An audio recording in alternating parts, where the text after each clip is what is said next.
इसलिए मैंने कहा कि बहुत सारे काम, ऐसा नहीं है कि मैं यहां सिर्फ आपके बीच में खड़ा हूं तो काम नहीं हो रहा, लगातार दिन रात लंबा काम हो रहा है। इसलिए 50 लोग आज शंगार गौरी के मंदिर में मुसलमान घुस के बैठ गए हैं।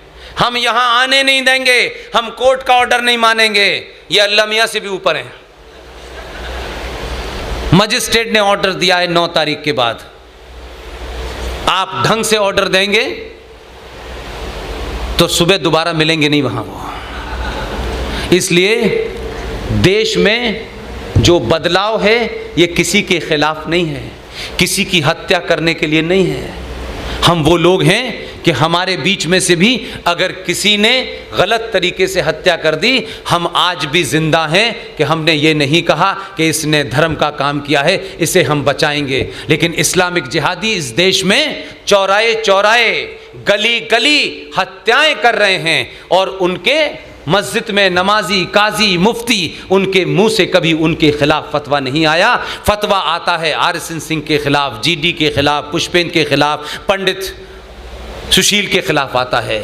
ये इनको जाहिलों को नहीं पता। जब हम इस्लाम मानते ही नहीं हैं तो तुम्हारा फतवा हम पे लागू कैसा हो सकता है। हम कहते हैं फतवा जारी करना भारत में इस्लामिक गुंडागर्दी के अलावा कुछ नहीं है, इसके अलावा कुछ नहीं है। आपको फतवा जारी करना है, आप पाकिस्तान जाएं, ईरान जाएं, और आपका तो हर आदमी को फतवा देने का दिल करता है। एक महिला मुसलमान बांग्लादेश में सच बोलती है, बाबरी मस्जिद के बाद 1000 मंदिर बांग्लादेश के मुसलमानों ने तोड़े। उस महिला ने सच्चाई लिखी, उसमें इस्लाम के बारे का कोई जिक्र नहीं है। लेकिन ये जो टिड्डी दल है ना, जो यहां लगा लेते हैं, हवा बंद हो जाती है, कुछ सुनाई देता नहीं, सारे एंटीना बंद हो जाते हैं इनके। सब ये प्रचार किया उस औरत के खिलाफ, इसने इस्लाम के खिलाफ लिखा है इस्लाम। उस बेचारी ने अपनी उस किताब लज्जा के अंदर इस्लाम का जिक्र ही नहीं किया। उसने बताया कि किस तरीके से बांग्लादेश के अंदर इस जिहादी मुसलमानों ने कितने मंदिर तोड़े और कितनी हिंदू औरतों का सुहाग लूटा। उस औरत के खिलाफ फतवा जारी कर दिया। ये बेहया,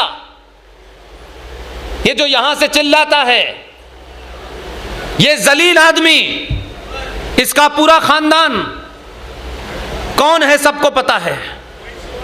इसने उस औरत के खिलाफ क्या किया मैं आपको बताता हूं।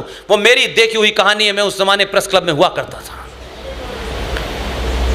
वो महिला राइटर यहां आई, यहां के एक प्रेस क्लब के अंदर उसने अपनी प्रेस कॉन्फ्रेंस करनी थी, और इसी आपके शहर के अंदर एक जहीर साहब रहते हैं जो हमारे पुराने दोस्त थे, बड़े सीनियर जर्नलिस्ट हैं। शायद यहां कोई अखबार निकलता है उर्दू का, इनकलाब, शायद सियासत, इज राइट।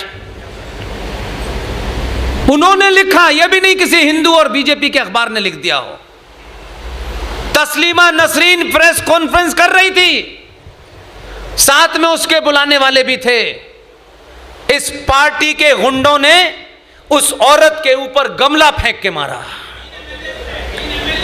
और वो जो चुन के आए थे, जिन्हें आपको गलतफहमी हो गई है कि इन्होंने शपथ ले ली है, ये किसी की शपथ नहीं लेते, ये मूर्ख बनाते हैं। इन्होंने शपथ वहां की ले रखी है, उसके अलावा किसी को नहीं मानते। इसलिए आपको पागलपने का दौरा है कि शपथ लेके आप कुछ नहीं करेंगे और वो सब कुछ करेंगे। गमला उठा के मारा उस औरत को, उस औरत को बचाया बहुत लोगों ने। और इसी पार्टी के एक एमएलए ने बाहर आकर के क्या कहा, अगर आधे घंटे का समय मिलता, ये शब्द ब शब्द बता रहा हूं, जहीर साहब ने पत्रकारिता की मर्यादा में ध्यान रखते हुए वो शब्द इस्तेमाल नहीं किया।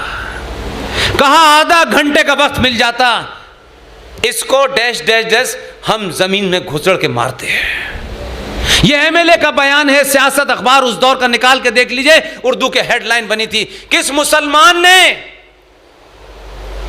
इसके खिलाफ फतवा दिया। कहां किसी ने बताया कि इस्लाम में औरत के खिलाफ हाथ उठाना जायज है। अब इस्लाम नहीं आया, अब कुरान शरीफ का पेज नंबर और आयत नंबर नहीं कंसल्ट की गई, क्योंकि चुप सबका एजेंडा है। इसलिए आप किसी के एजेंडे की चिंता ना करें, आप अपने ऊपर, अपने परिवार के ऊपर, अपने होने के ऊपर, अपने समाज के ऊपर भरोसा रखिए। अगर हमारे बीच में किन्हीं कारणों से कोई पीछे रह गया है, इस दौड़ में कोई कमज़ोर पड़ गया है। इसलिए आपको ये शौक़ होगा कि अहमद भाई की सिवैयाँ खानी है, जाइए खूब खाइए, लेकिन सिवैयाँ खाइए, लेकिन हफ्ते में एक दिन हमारे ही समाज में जो पीछे छूट गया है उस दलित के घर का एक बार पानी भी पीजिए।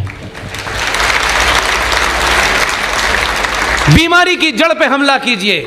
आपके बीच में से लोग चले गए, इसलिए बहुत सारे लोग कहते हैं ब्राह्मणों ने ये किया, ब्राह्मणों ने वो किया। मैंने कल भी बोला और आज फिर बोलता हूं मैं आपके सामने, ये बार बार इसलिए रिपीट करता हूं कि आप सच को सच कहिए, और सच को सच जब ही कहेंगे जब अपने अंदर से लालच की बीमारी को निकल देंगे। भारत भूमि हजारों हजारों साल से जाति भूमि नहीं रही है, जाति प्रधान भूमि नहीं थी। भारत भूमि सालों सालों से, करोड़ों सालों से, जब से ये अपने अस्तित्व में आई है, कर्म प्रधान रही है।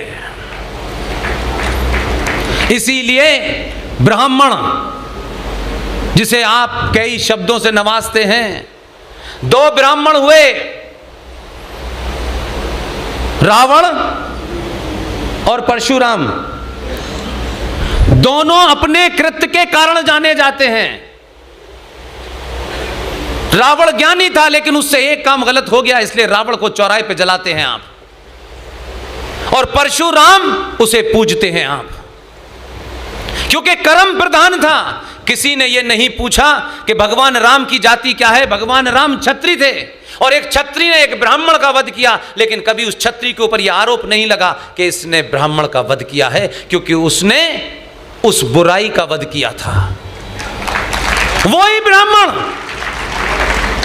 यह चरित्र हमारे पास है कहने का। बुराई हमारे अंदर आई है, आपके आदर्शों में बुराई नहीं थी। वही भगवान राम जो क्षत्रिय थे, क्योंकि हमारे समाज में त्यागी की पूजा होती है, इसलिए हमारे समाज में बिरला की, टाटा की, अंबानी की मूर्तियां नहीं लगती, इनकी लगती हैं। ये करोड़पति नहीं थे।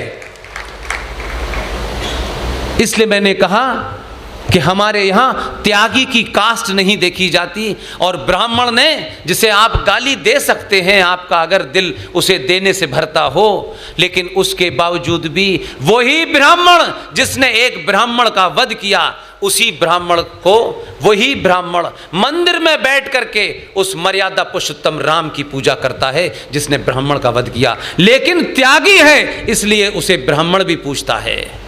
इसलिए कोई भी नहीं। इसलिए मैंने शुरू में कहा कि एक ही लाइन कही गई है, उस लाइन को याद रख लें। वो लाइन भी एक ब्राह्मण ने कही है, किसी शूद्र ने नहीं कही है, किसी ठाकुर ने नहीं कही है। और उन्होंने कहा, परशुराम ने कहा, जन्म जायते शूद्र, मनुष्य पैदा शूद्र होता है, अपने कर्मों से ब्राह्मण ठाकुर बनिया बनता है। इसलिए भारत भूमि कर्म प्रधान है, जाति प्रधान नहीं है। ये जाति का बीज बहुत बहुत कमीने लोग इस देश में उसको बढ़ावा दे रहे हैं, और कुछ लोगों का इस देश को तोड़ने का एजेंडा है। इसलिए जय भीम जय मीम का भी नारा लगा रहे हैं।